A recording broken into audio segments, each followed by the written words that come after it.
Welcome to my channel let's crack judiciary. So आज हम criminal law यानी कि क्रिमिनल प्रोसीजर कोड की सीरीज में नेक्स्ट वीडियो कर रहे हैं। सेक्शन 129 से लेके 132 तक। तो इससे जो पहले हमने सेक्शन 1 से लेके 128 तक किए हैं, आप प्लेलिस्ट CRPC में जाके सारी वीडियो देख सकते हैं।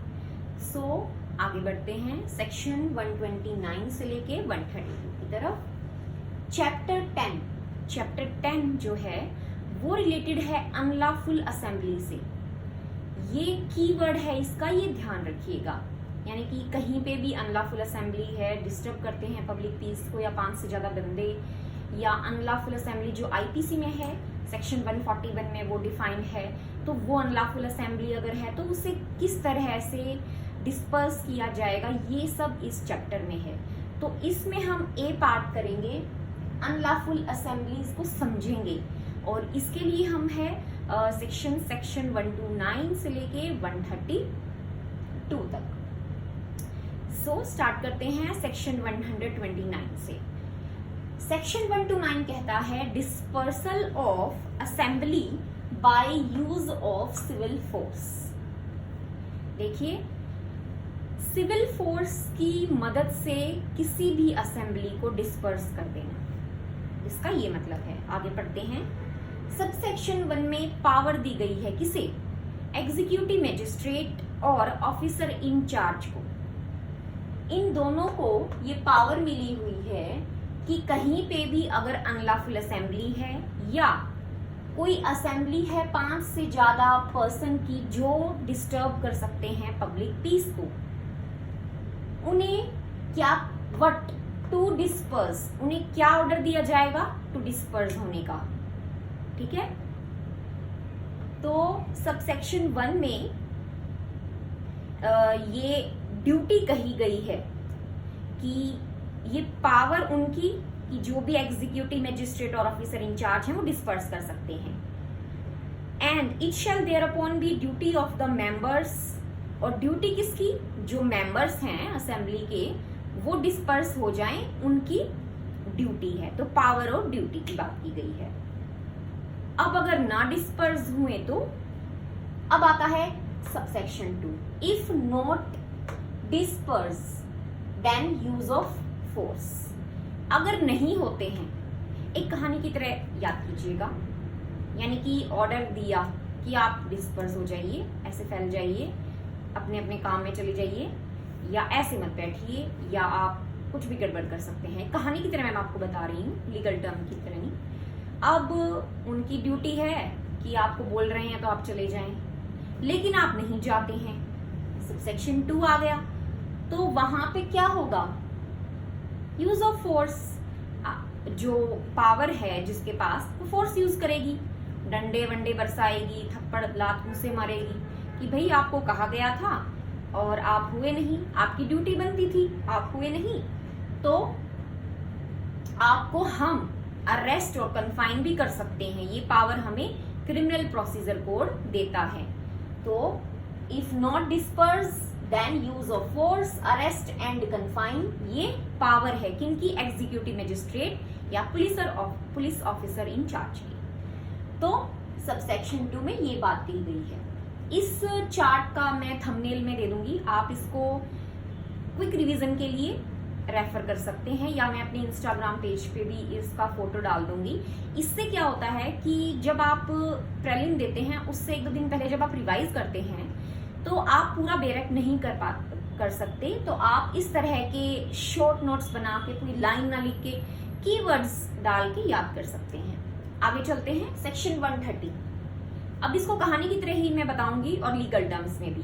अब उनको बोल दिया कि भाई ऐसे ऐसे आप डिस्पर्स हो और आप नहीं उठ रहे हो, तो उसके बाद सेकंड में हमने पढ़ा कि नहीं होते हैं तो वो यूज ऑफ फोर्स करेंगी। अब आता है section 130, use of armed forces to disperse assembly.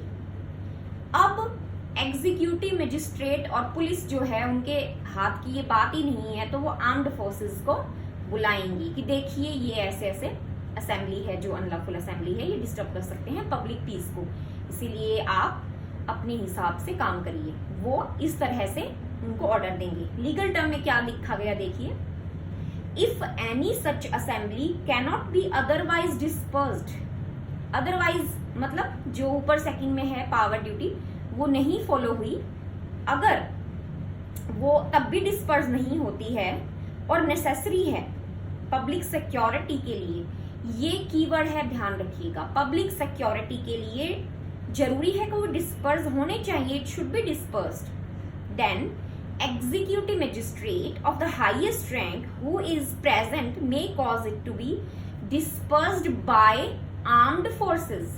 तो वहां पे उसके पास पावर है, किसके पास, एग्जीक्यूटिव मजिस्ट्रेट के पास, कि वो यूज करे किसका, आर्म्ड फोर्सेस का। ठीक है, तो उस सच मजिस्ट्रेट, कौन सा, एग्जीक्यूटिव, तो वो क्या कहेगा, आर्म्ड फोर्सेस को कहेगा, उनको पावर देगा, give power their and their command, उनको पावर देगा कि आप अपने तरीके से जो है ये डिस्पर्स कर सकते हैं। Such magistrate may require any officer in command of any group of persons belonging to the armed forces to disperse the assembly with the help of armed forces under their command and to arrest and confine, मतलब वो भी, उनको भी power दे दी कि आप भी arrest और confine कर सकते हैं। Forming part of it as the magistrate may direct or as it may be necessary to arrest and confine in order to disperse the assembly or to have them punished according to law। Third में अब क्या कहा गया है, अब armed forces को बोल दिया, अब वो क्या करेंगे, लिटिल फोर्स और लिटिल इंजुरी का यूज कर सकते हैं, मतलब वो थोड़ी फोर्स लगा सकते हैं और थोड़ी इंजुरी बंदों को दे सकते हैं जो भी असेंबली में मेंबर हैं उन्हें। थर्ड में ये लिखा गया है, यहाँ पे कीवर्ड है ऑफिसर ऑफ एएफ यानी कि armed forces obey use little force और इंजुरी। सबसेक्शन 3 में यही बात है। अब आता है सेक्शन 131, इसमें कोई सबसेक्शन नहीं है, power of certain armed forces to disperse assembly.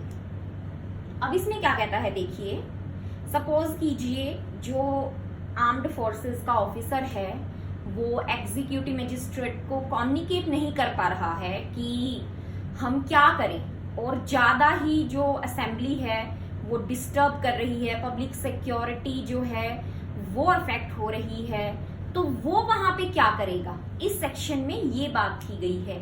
एक तरह से देखा जाए उसकी पावर को लिमिट कर दिया गया है, और इस सेक्शन में ये कहा गया है कि जो पावर लिमिट हुई है उससे आप थोड़ा आगे जा सकते हैं।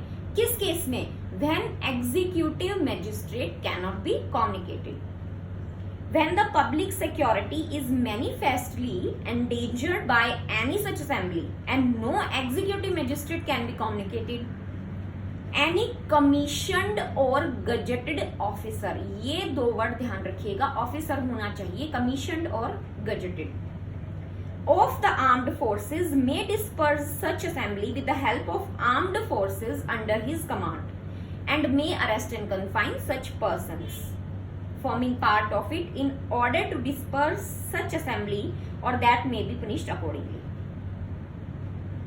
और अगर बाद में ऐसा लगता है कि आप एग्जीक्यूटिव मजिस्ट्रेट को कम्युनिकेट कर सकते हैं तो वहां पे जो भी वो इंस्ट्रक्शन देगा मैजिस्ट्रेट आपको वो फॉलो करनी है, यानी कि आपने एक बार यूज कर ली अपनी पावर और उसके बाद आप कम्युनिकेट कर सकते हैं, तो आप उसके ऑर्डर को आपको फिर मानना पड़ेगा, फिर वो जैसे वो बोले, क्योंकि वो कम्युनिकेट हो गया ना, पहले तो वो हो नहीं रहा था। यही इसमें बात की गई है। सेक्शन 132 में बात की गई है प्रोटेक्शन की, यानी कि 129, 30, 31 में जो पावर ऑफिसर्स ने यूज की है कहीं वो ज्यादा तो नहीं हो गई है, तो ये सेक्शन 132 उन्हें प्रोटेक्शन प्रोवाइड करता है। Protection against prosecution for acts done under preceding section, यानी कि जो पहले के हमने सेक्शन पढ़े 129, 30, 31 उनमें प्रोसिक्यूशन के खिलाफ प्रोटेक्शन है। तो इसमें कहा गया है 129, 130, 131 केवल सेंट्रल और स्टेट गवर्नमेंट के सैंक्शन के साथ ही आप प्रोसिक्यूट कर सकते हो, उनकी सैंक्शन लेना जरूरी होगा। सब सेक्शन 1 में ये बात कही गई है। सब सेक्शन 2 में देखिए क्या बात है। एग्जीक्यूटिव मजिस्ट्रेट या पुलिस ऑफिसर या कोई पर्सन, सबऑर्डिनेट भी होते हैं, 129 और 130 में जो पर्सन है सी, और कोई ऑफिसर गजेटेड और कमीशन हम करके आए हैं 131 में वो, या आर्म्ड फोर्सेस का ही कोई मेंबर, ये चारों अगर किसी गुड फेथ में काम कर रहे हैं तो कोई ऑफेंस कमिट माना नहीं जाएगा। आप नहीं कह सकते कि कोई ऑफेंस कमिट कर दिया है, ठीक है। उसके बाद सबसेक्शन 3 में देखिए गुड फेथ मैंने लिख दिया है, ये 1 2 सेकंड के A B C D में हम गुड फेथ पढ़ेंगे, मतलब इनके साथ। सब सेक्शन 3 में आर्म्ड फोर्सेस को डिफाइन किया गया है, मिलिट्री, एयरफोर्स एंड नेवी, इन तीनों को आर्म्ड फोर्सेस में रखा जाएगा। बी में है ऑफिसर, कमीशन्ड एंड गजेटेड, ये ऑफिसर की डेफिनेशन में है। और मेंबर होगा in relation to armed forces, means a person in the armed forces other than officer, officer से अलग जो जो काम वहां पे जो भी मेंबर थे उनको मेंबर बोला जाएगा अदर देन ऑफिसर। सो यहाँ पे ये कंप्लीट होता है। आगे हमने ए पार्ट किया है चैप्टर 10 का, आगे हम बी पार्ट करेंगे। प्रीवियस वीडियो के लिए आप प्लेलिस्ट सीआरपीसी में देख लीजिएगा, इससे आपको एक सीआरपीसी की सीरीज समझ में आएगी किस तरह से करना है। Thank you.